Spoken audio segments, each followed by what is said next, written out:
করলেন আরাফার ময়দানে। কোথায় কোথায়? কোন দেশে? বরানুদ্দিন না সর্বেশন? কোথায়? আরাফার ময়দান সৌদি আরবে। যেই ময়দানে অবস্থান না করলে কোন মুসলমানের হজ শুদ্ধ হয় না। এখানে হাফিজ সাহেব আসেননি আমার সামনে 2-4-5 জন, একজন নাই। আরাফার ময়দান আপনার জান নাই সেখানে? আচ্ছা বলেন তো, আরাফার ময়দানে কি আজকের তাফসীর মাহফিলের মতো শামিয়ানা দেওয়া, বেড়া দেওয়া, খোলা ময়দান? আমাদের মরহুম জিয়াউর রহমান ওই ময়দানে কিছু নিম গাছ লাগিয়েছিলেন, আমরা ওই নিম গাছের ছায়ায় বসছি। শামিয়ানাও নাই, উপরে স্লিং ছাউনি ছাদ নাই, কোন পাশে কোন বেড়ার সিস্টেম নাই, খোলা ময়দান। তাহলে বুঝে থাকলে বলেন, প্রথম মানুষ আদমকে তৈরি করলেন কে? কথা বল। কোথায়? আরাফার ময়দানে। ওই ময়দানটা খোলা ছিল না, ঘরের মতো আটকানো ছিল। খোলা ময়দানের ভিতরে উন্মুক্ত পরিবেশের ভিতরে আল্লাহ রাব্বুল আলামিন আদম আলাইহিস সালামকে বানাইয়া শোয়াইয়া রাখলেন। তখনও তার মধ্যে রূহ ছিল না।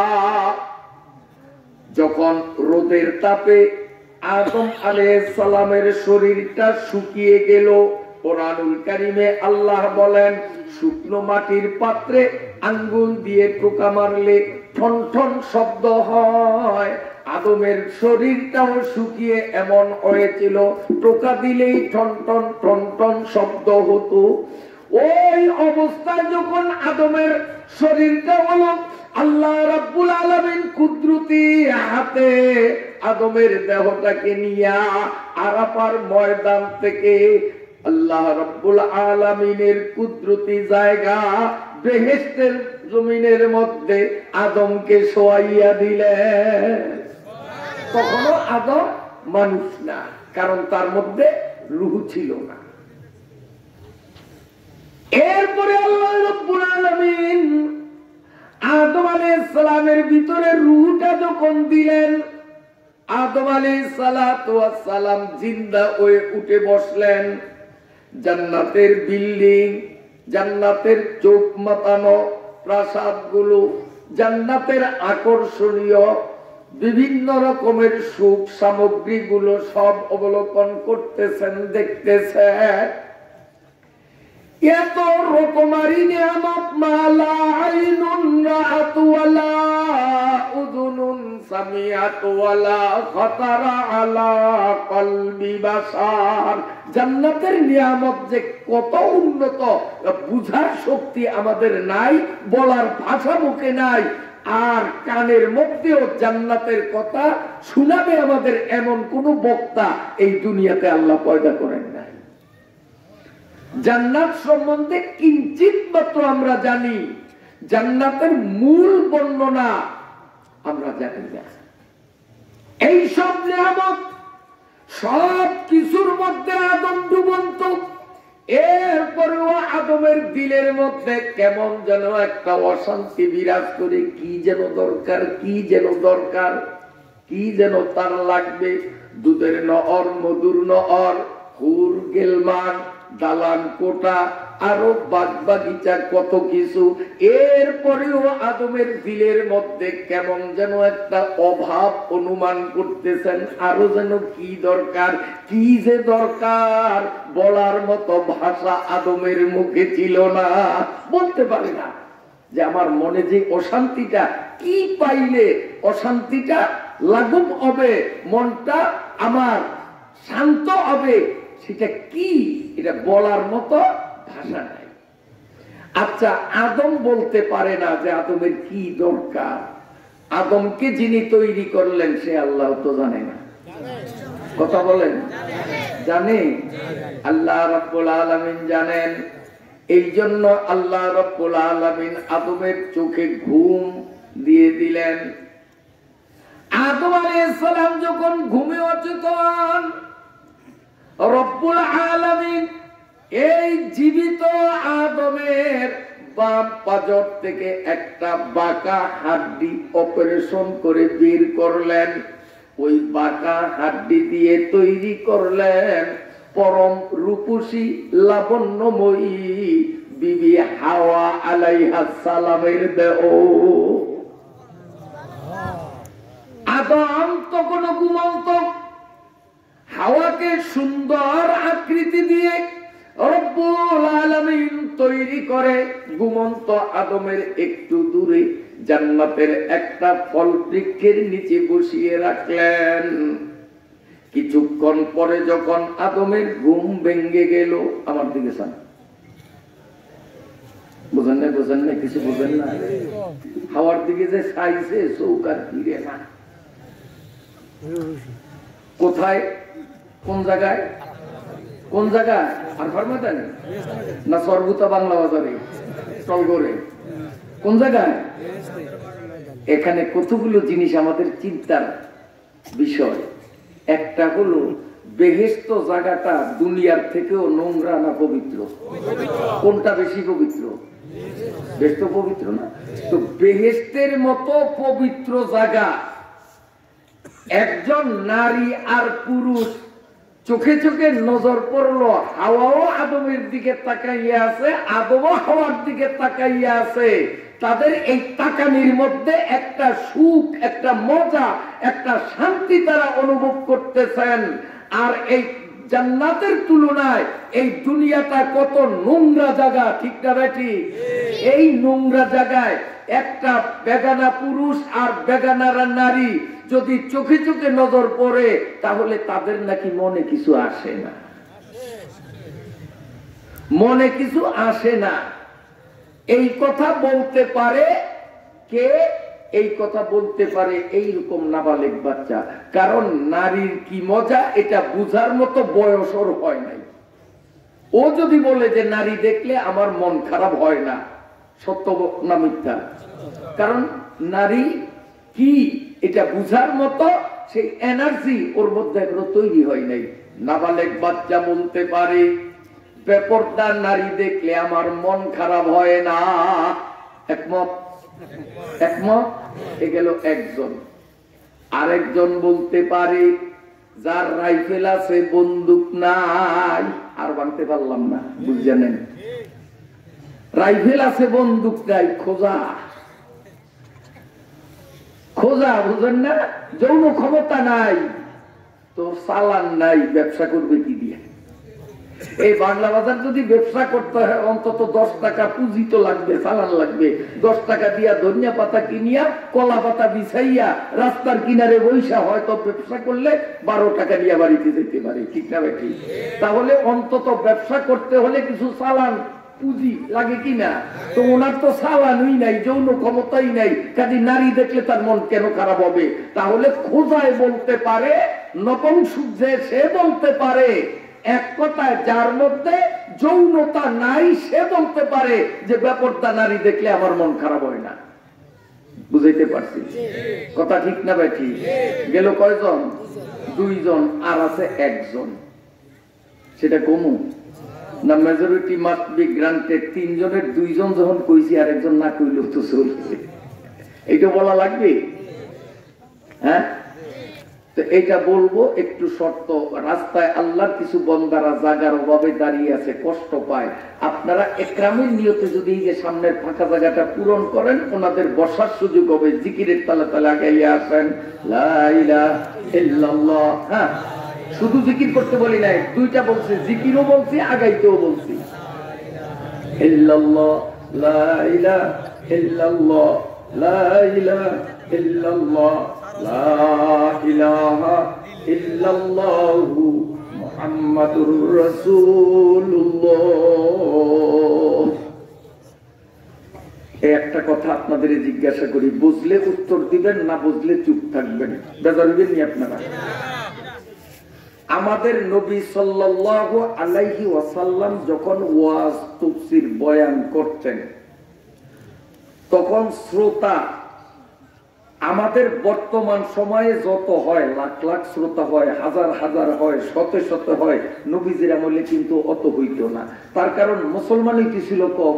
নবীজি কলেমার দাওয়াত দিয়েছেন একজন মুসলমান, তো বক্তা একজন, শ্রোতাও একজন। দাওয়াতের পরে মুসলমান 2 জন হইছে, বক্তা একজন, শ্রোতা কয়জন?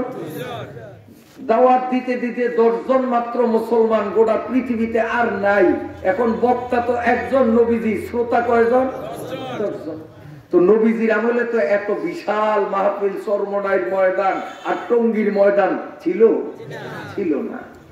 সেই সময় কোরআনে আয়াত নাযিল হইছে, وَإِذَا قِيلَ لَكُمْ تَفَسَّحُوا فِي الْمَجَالِسِ فَافْسَحُوا يَفْسَحِ اللَّهُ لَكُمْ। কোরআনের আয়াত। সেই সময় নবীজির উপরে আয়াত নাযিল হইল, وَإِذَا قِيلَ لَكُمْ تَفَسَّحُوا। ওয়াজ তাফসীরের মাহফিলের মধ্যে বক্তার মুখ দিয়া যদি শ্রোতাদেরকে বলা হয় জায়গা করিয়া দেন, আগাইয়া আসেন, পিছনের ভাইদের বসার সুযোগ করিয়া দেন, এমন কথা যদি বক্তার মুখ দিয়ে বলা হয়, ফাফসাহু, ও শ্রোতারা তোমরা বসিয়া থাকিও না, সবাই মিলিয়া আগাইয়া সামনের দিকে আসবা, ইয়াফসাইল্লাহু লাকুম, জান্নাতের মধ্যে আল্লাহ তোমাদের জন্য বিরাট বিরাট জায়গা দিবে। এখন আমার প্রশ্ন হলো যে আজকে মাহফিলের আন্দাজে শ্রোতার সংখ্যা, শ্রোতাদের উপস্থিতি অনেক বেশি, বলেন আলহামদুলিল্লাহ। প্যান্ডেল অনুপাতে শ্রোতাদের উপস্থিতি অনেক বেশি, বলেন আলহামদুলিল্লাহ। যার কারণে আমি বলছি যে আগাইয়া আসার জন্য, ঠিক না ভাই? ঠিক। কিন্তু নবীজির আমলে তো প্যান্ডেলই ছিল না, এমন প্যান্ডেলই ছিল না, শ্রোতা তো হাজার দূরের কথা, শতে শতেও ছিল না। সেখানে তো আগাইয়া আসেন, পিছনের ভাইদের বসার সুযোগ দেন, এইরকম একটা প্রয়োজনই তো তখন ছিল না, ছিল না। তাহলে ওই সময় কেন এই আয়াত নাযিল হইল? নবীর আমলে যদি লাখ লাখ মানুষ ওয়াজে আসতো আর আগানের প্রয়োজন দেখা দিত, তাহলে নবীকে আল্লাহ বলতেন, ইযা কিলা লাকুম তাফাসসাউ ফাফসাউ ইয়াফসাইল্লাহু লাকুম। সেই সময় তো মাহফিলে বক্তার শ্রোতাদেরকে আগাইয়া আসেন বলার পরিবেশ হইছিল না। তারপরেও আল্লাহ আয়াতে এই নির্দেশ কেন দিলেন? তার কারণ এই পবিত্র কোরআন সর্বকালীন, সর্বজনীন, কিয়ামত পর্যন্ত সকল সমস্যার সমাধান দিতে পারে, এমন ভাবেই আল্লাহ কোরআন তৈরি করেছে, ঠিক না ভাই? আমার আল্লাহ জানেন 2021 সালে মধ্য চরবুতা বাংলা বাজারের উত্তর পাশে এমদাদুল উলুম মাদ্রাসায় বার্ষিক তাফসীর মাহফিল হবে। আর নবীপুরি বয়ান করবে, প্যান্ডেলের চেয়ে শ্রোতার সংখ্যা বেড়ে যাবে, অনেক শ্রোতারা বাইরে দাঁড়াবে, জায়গার অভাবে বসতে পারবে না। তখন নবীপুরীর মুখে শ্রোতাদেরকে আগাইয়া আসেন এই কথাটা বলা হবে। কাজে আমি আল্লাহ এখন যদি কোরআনে আয়াত না দেই তো নবীপুরী কেমনে বলবে, কোন ভাষায় বলবে? নবীরা বলে আগাইয়া আসেন বলার প্রয়োজন ছিল না, তারপরেও আল্লাহ আয়াত নাযিল করছেন যাতে এই সমস্যার সমাধান আল্লাহর কোরআন থেকে বের করতে পারি। তাই আল্লাহর কোরআন থেকে আমি বলেছি আপনাদের আগাইয়া আসার জন্য। যারা কোরআনের কথা মানতে রাজি তারা আর একটুও দেরি করবেন না। এখনো যার যার সামনে খালি জায়গা, আল্লাহর কোরআনের প্রতি যদি বিশ্বাস থাকে, বুদ্ধির পরিচয়টা চাই। লা ইলাহা ইল্লাল্লাহ, লা ইলাহা ইল্লাল্লাহ, লা ইলাহা ইল্লাল্লাহ, ইল্লাল্লাহ, লা ইলাহা ইল্লাল্লাহ, লা ইলাহা ইল্লাল্লাহ। এই যে ফাঁকা হয়ে গেছে, লা ইলাহা ইল্লাল্লাহ, লা ইলাহা ইল্লাল্লাহ, মুহাম্মাদুর রাসূলুল্লাহ। ভাই, আপনাদের জন্য এত কষ্ট করে জায়গা করলাম, আর দাঁড়িয়ে রয়েছেন কা? এই যে যুবকরা, এই যে যুবক দুইজন, আরে বাংলা বোঝে না, এমন কথা কইতে নেই। আলহামদুলিল্লাহ, আলহামদুলিল্লাহ। বসেন। আপনারা বিরক্ত করলেন, রাগ করলেন? খুব শিক্ষণীয় আলোচনা হবে, গুরুত্বপূর্ণ আলোচনা হবে ইনশাআল্লাহ। কাজে লাগবে কথাগুলো ইনশাআল্লাহ। খুব খেয়ালে শোনেন, না শেষ করে দেব? আদম আলাইহিস সালামকে আল্লাহ তৈরি করছেন ঘরে না বাইরে? বাইরে। হাওয়াকে তৈরি করছেন বাইরে না ঘরে? ঘরে। আল্লাহ ইচ্ছা করলে হাওয়াকেও তো আরফার ময়দানে আদমের বাম পাজর থেকে হারনিয়া বানাইতে পারতেন কিনা? কিন্তু আল্লাহ আদমকে বানাইলেন খোলা ময়দানে, আর হাওয়াকে বানাইলেন আল্লাহ বন্ধ ঘরের মধ্যে, যেই ঘরের উপরে ছাদ আছে, চারিপাশে দেয়াল আছে, নিচে ফ্লোর আছে, জানালা কপাট আটকানো, এমন পর্দা বেষ্টিত ঘরের মধ্যে আল্লাহ কারে বানাইছে? কোন? হাওয়ারে বানাইছেন। কেন? ফিলুল হাকিম লা ইয়াকুলু আনিল হিকমা। আল্লাহ গোটা দুনিয়ার মুসলমানদের বুঝাইতে জানো, মুসলমান নারী আর পুরুষরা, তোমাদের সৃষ্টির গোড়াগড় নিয়ে একটু গবেষণা করিয়া দেখো।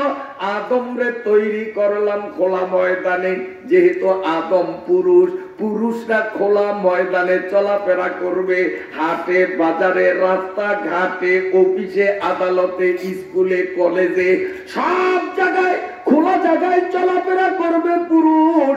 যেহেতু পুরুষরে আমি তৈরি করলাম খোলা জায়গায়, আর হাওয়ারে তৈরি করলাম ঘরের পর্দা বেষ্টিত পরিবেশের মধ্যে, অতএব মুসলিম রমণীরা তোমার ইজ্জত সম্ভ্রম যদি রক্ষা করিয়া জান্নাতি রমণী হইয়া দুনিয়ার থেকে যদি আল্লাহ রাব্বুল আলামিনের রিসিপশনে জান্নাতের মেহমান হতে চাও, ও মুসলিম রমণী, তোমাদের পর্দা ছাড়া বিকল্প পথ নাই। কারণ তোমাদের জন্মই হলো পর্দার মধ্যে। বুঝাইতে পারলাম? আল্লাহ মাফ করুক, বর্তমানে আমাদের কিছু সংখ্যক উশৃঙ্খল মেয়েরা, পুত্রবধূরা যে কায়দায় রাস্তাঘাটে নামে, শয়তানও লজ্জা পায় ওদের দেখলে। কথা ভুল বলছেনি? আমার এই কথাগুলি শুই না। এখন স্কুল কলেজ পড়ুয়া, ব্রাকে চাকরি করেন এমন কিছু বোনেরা মনে মনে খুব খুশি, হুজুর পর্দার ওয়াজটা করেন। আল্লাহ চায় তো আমরা বোরকা ছাড়া হুজুর কলেজে যাই না, স্কুলে যাই না, অফিসে যাই না। কতগুলো মেয়েরা বেপর্দায় চলে, হুজুর একটু ওষুধ বালা ধুইয়া দিয়েন, ওরা মনে মনে করে। আমি তোমাদের বলবো, যেগুলো মুসলমান হইয়াও বোরকা পরে না, পর্দা করে না, ওগুলোকে আমরা মানুষের মধ্যে গড়ি না, তাদের বিষয়ে আমাদের কোনো সাবজেক্ট না। তোমরা যারা বোরকা পরাও, তোমাদের উদ্দেশ্যে বলবো, এই বোরকা পরার চেয়ে তোমার উলঙ্গ হওয়া হাজার গুণ ভালো ছিল। তার কারণ বোরকা নারীদের পড়তে হয় এজন্য যেন কোনো বখাটে দুষ্ট যুবকের কুনজর তার দিকে আকর্ষণ না হয়। ঠিক না বেটি? নইলে মহিলার পরনে সিলওয়ার আছে, কামিজ আছে, ওড়না আছে, অথবা সায়া ব্লাউজ শাড়ি আছে, তার উপরে বোরকা কেন পড়তে হবে? তার কারণ একটা মহিলা শাড়ি পরুক কিংবা সিলওয়ার কামিজ আর ওড়না পরুক, অবশ্যই একজন পুরুষের সামনে এই কাপড় পরিয়া চলাফেরা করলে পুরুষ হিসাবে তার মধ্যে একটা উত্তেজনা আসবেই আসবে। শুধুমাত্র তিনজনের শরীর গরম হবে না, তিনজনের দুইজন গেছে, আরেকজন রইছে। মনে আছে তো? বলবো ইনশাআল্লাহ।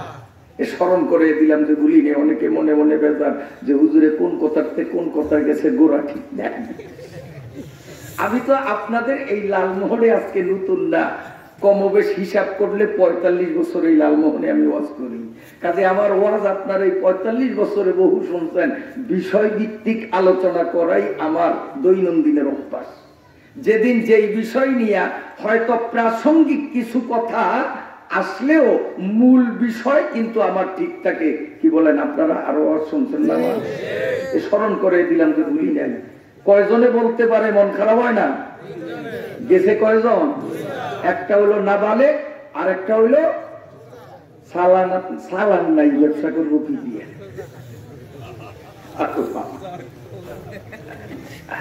আরেকটা হইল মিথ্যুক, আসলে ওর মন খারাপ হয় কিন্তু ওর ঢা মিথ্যা কথা কয়, মেয়ে লোক দেখলে আমার মন খারাপ হয় না। ঠিক না ভাই? এখন যেই চোরারা মেয়েদেরকে বেপরদায় নামায়, তারা বলে মনের পর্দা আসল পর্দা, মেয়ে লোক দেখলে আমাদের মন খারাপ হয় না, হুজুরদের মন খারাপ হইতে পারে। যত দোষ নন্দ ঘোষ, খালি হুজুর বৈদ্য হুজুর গো মন খারাপ হইতে পারে। তার কারণ হুজুররা মেয়ে লোকদের অ্যাভেলেবেল দেখতে পায় না, হঠাৎ দেখলে তাদের শরীরে ভাব আসতে পারে। আমরা অবাধে নারীদের সাথে হাতে হাত মিলাইয়া চলি, দেখতে দেখতে আমরা ফ্রি হইয়া গেছি, ইজি হইয়া গেছি, অতএব আমাদের মন খারাপ হয় না। এটা হলো ওদের থিওরি, ওদের যুক্তি। তাহলে আমি তাদেরকে বলবো, মেয়ে লোকদেরকে এভাবে সবসময় দেখতে দেখতে দেখতে দেখতে যখন মেয়ে লোকদের প্রতি তোমাদের লোভ আর নাই, কাজী পর্দার দরকার নাই, এই যুক্তি দাও, তো তোমাদের ঘরে যতগুলো স্বর্ণের অলংকার আছে, তোমাদের ঘরে এবং ব্যাংকে যতগুলো টাকা আছে, এই স্বর্ণ আর টাকাগুলো এই বাংলা বাজার টলগড়ের পাশে যে মেইন রোড, এই মেইন রোডের দুই পাশে লাইন দিয়া রাইখা দিবা। এগুলো ব্যাংকেও রাখবা না, বাক্সতেও রাখবা না। চোর আর গুন্ডায় তোমার স্বর্ণের অলংকার আর টাকাগুলি দেখতে দেখতে তারাও ইজি হয়ে যাবে, তোমার স্বর্ণ আর ও নজর করবে না, তোমার টাকাও সে আর চুরি করবে না। রাজি হবে? রাজি হবে? তাহলে তুমি তোমার টাকা ঘর থেকে নামাইয়া রাস্তায় রাখতে রাজি হও না, তোমার স্বর্ণের অলংকার রাস্তার পাশে রাখতে তুমি রাজি হও না। গোটা দুনিয়ার টাকা যদি একত্রিত করা হয়, গোটা দুনিয়ার স্বর্ণ যদি একত্রিত করা হয়, একটা মুসলিম রমণীর মূল্য হবে না। একটা মুসলিম মহিলার মূল্য গোটা দুনিয়ার টাকা এবং স্বর্ণের থেকে বেশি। কথা ঠিক না? ঠিক। তাহলে তুমি ওই কম দামিটা বাহির করতে রাজি হও না, বেশি দামাটা বাহির করলা কোন যুক্তিতে? তুমি যেই শিক্ষায় শিক্ষিত হইয়া এমন ভুল থিওরি দিলা, তোমার ওই শিক্ষার উপরে জাঁটার বাড়ি। বেজার হয়েছে নি আমার কথা?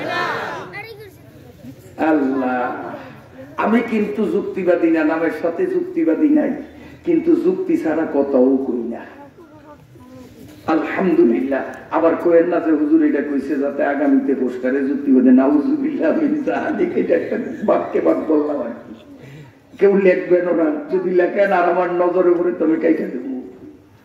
আল্লাহ, বেজার হননি আপনারা? আমি বলতেছিলাম যেই মেয়েরা বোরকা পরে, মনে আছে তো? হ্যাঁ, এই বোরকা যারা পরে তাদের উদ্দেশ্যে বলি, বর্তমানে গার্মেন্টসের তৈরি এমন কিছু বোরকা বাজার থেকে আমাদের মেয়েরা বৌমারা কিনে, ওই বোরকা পরিয়া রাস্তায় নামলে পুরুষদের নজর তার দিকে, বোরকা না পরলে যা যাইতো তার থেকে কম যায় না বেশি যায়? হ্যাঁ, তো বোরকা পড়তে হয় নজরে ঠেকানোর জন্য। আর তুই যেই বোরকা পড়লি, এত হাওড়া তুই আরো নজর আনলি, তো এটা তো বোরকা না, এটা বোরকার নামে শয়তানি। কথা বুঝতে পারি না? হাতে ডিজাইন, বুকে ডিজাইন, ঝালটে ডিজাইন, ওরে আল্লাহ রে। এরপরে টাইট ফিট বোরকা পরার কারণে তার শরীরের কোন জায়গা কয় ইঞ্চি উঁচা কয় ইঞ্চি নিচা 125 বছর 96 দিন বয়স যেই বুড়িয়ার, ওই বুড়িয়ায় ওর শরীরের উঁচা নিচা নির্ণয় করতে চশমা লাগে না, বিনা চশমায় দেখলেও ঠিক পাইবে কোরআন দিয়া উষা কোরআন দিয়া নেশা। কারণ কথা বোঝেন না? হায় হায়, বোরকা হতে হবে শরীয়তি বোরকা, ওতে কোনো ডিজাইন থাকবে না। বোরকা হবে এমন ঢিলা ডালা, ওই বোরকার ভিতরে ঢুকিয়া বনরে তুমি যখন হাঁটবা, ঢিলা হওয়ার কারণে তোমার হাঁটার সময় শরীরের নড়াচড়া বাহির থেকে যেন বুঝা না যায়। বোরকা ঢিলা হওয়ার কারণে তোমার শরীরের কাঠামো উঁচা নিচা বাহির থেকে অনুমান না হয়, এইটা হলো বোরকা। আর গার্মেন্টসের তৈরি এগুলো বোরকা নয়, বোরকার নামে এক নতুন শয়তানি, আল্লাহর সাথে ইয়ার কি ফাইজলামি, ওগুলি বোরকা না।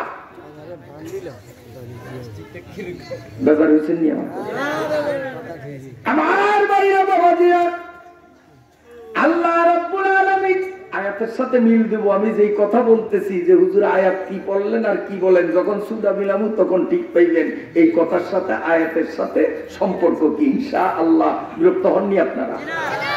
তাল বেলেন না আসলে এখান থেকে বাতাসের ব্যবস্থা করলে ভালো হয়। আল্লাহ আল্লাহ। ও বলতেছিলাম,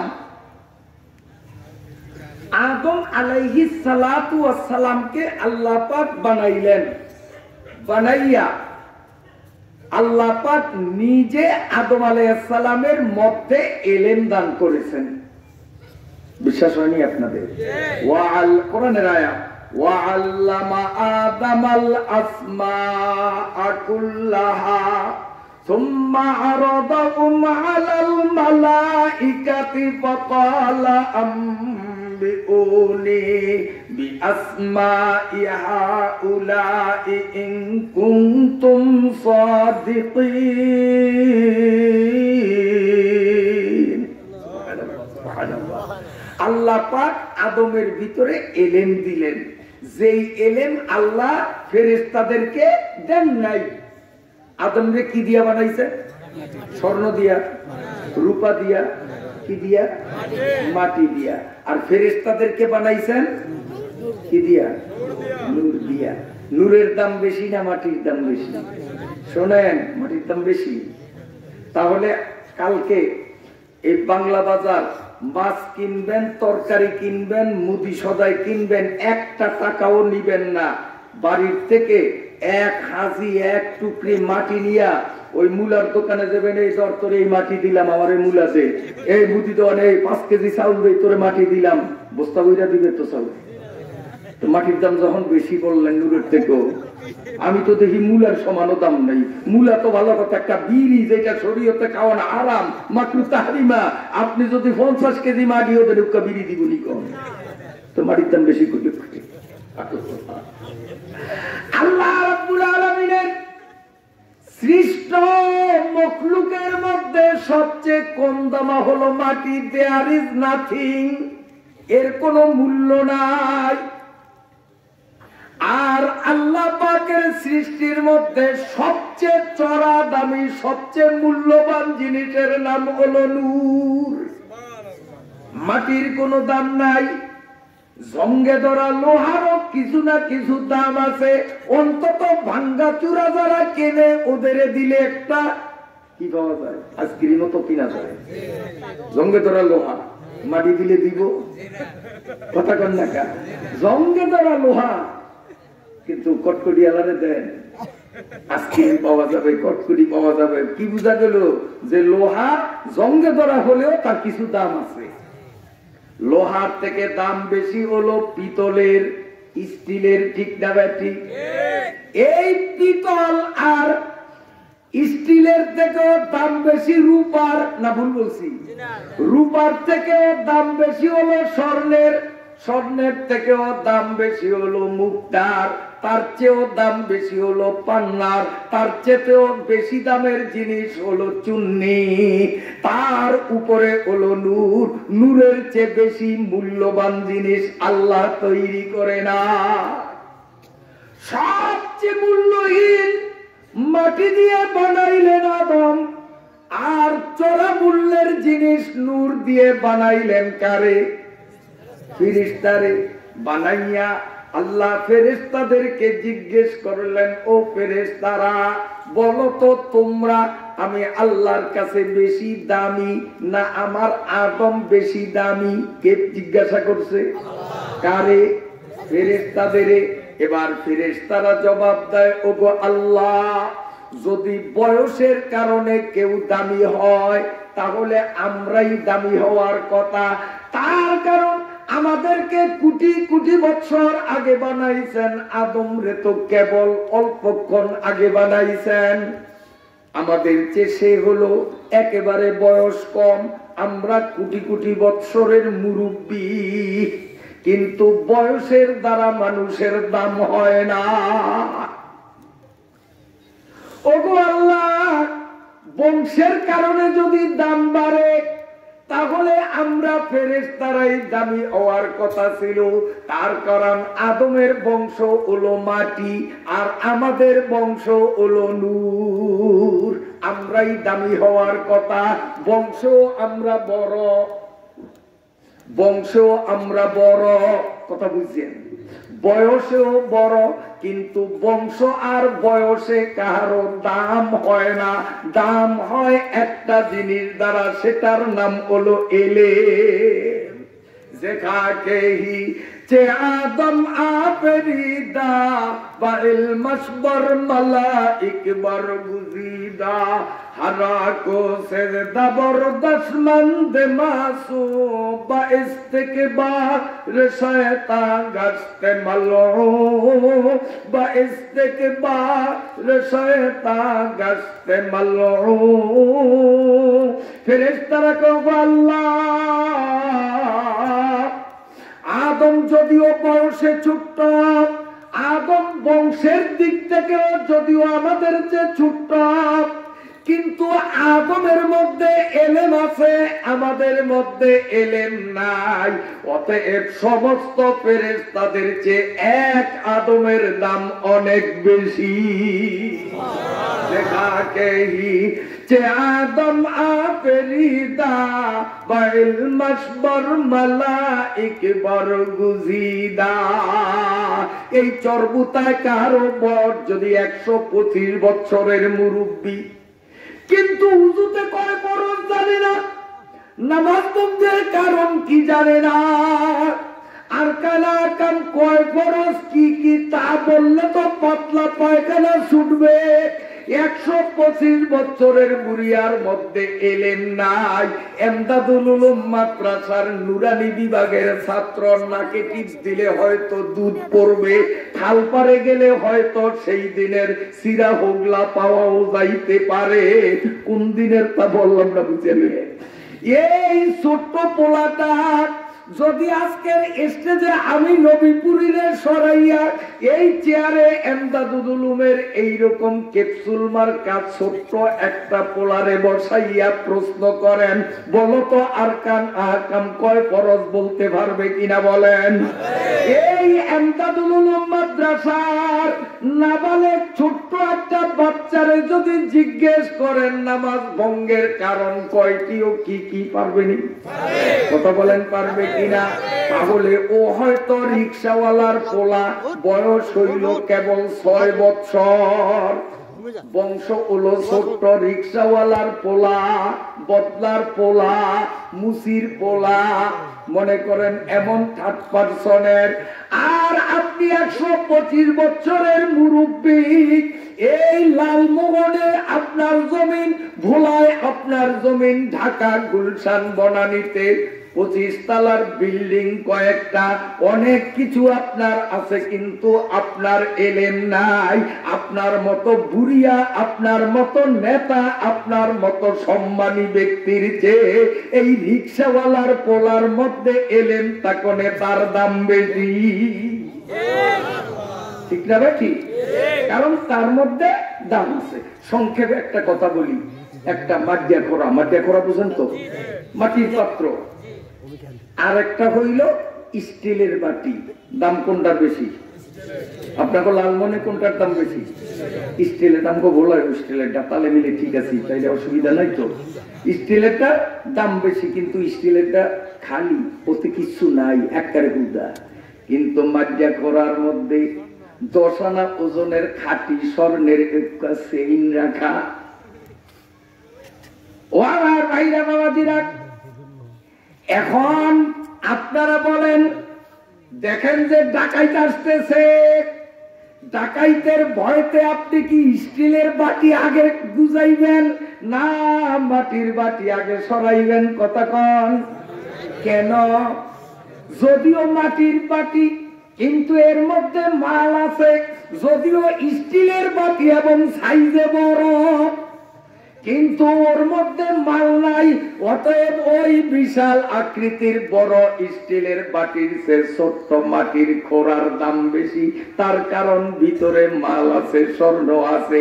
রিক্সাওয়ালার পোলা এমদাদুল উলুম মাদ্রাসায় পড়ি, 6 বছরের শিশু, তার মধ্যে মাল আছে।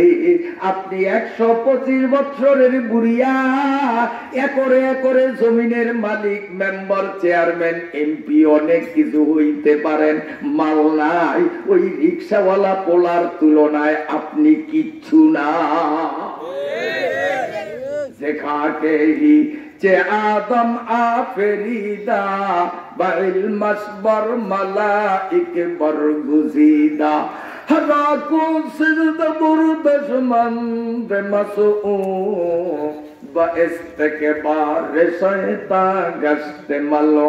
আসলে বিরক্ত হন মনে হয়। এখন ফেরেশতাকে আল্লাহ ওই মাটির খোরার মধ্যে এলেমের চেইন আছে, আর আমরা নূরের বাটি খালি, অতএব মাটিয়া খোরার দামই বেশি। সুবহানাল্লাহ। আল্লাহ এই মৌখিক উত্তরে আমি খুশি হব না। যদি এলেমের কারণে এলেমওয়ালা আলেম আদম সম্মানী এটা মন থেকে যদি বলো, তো এই মাটির খোরা আদমের সেজদা দাও তো, দিছেনি সেজদা? দেয় না? কেউ দেয় না? ফাসাজাদাল মালাইকাতু কুল্লুহুম আজমাউনা ইল্লা ইবলিস। একজনে দেয় নাই, আর সবাই দিছে। এখন সবাই সেজদাটা কেমনে দিছে একটু কমু বলবো?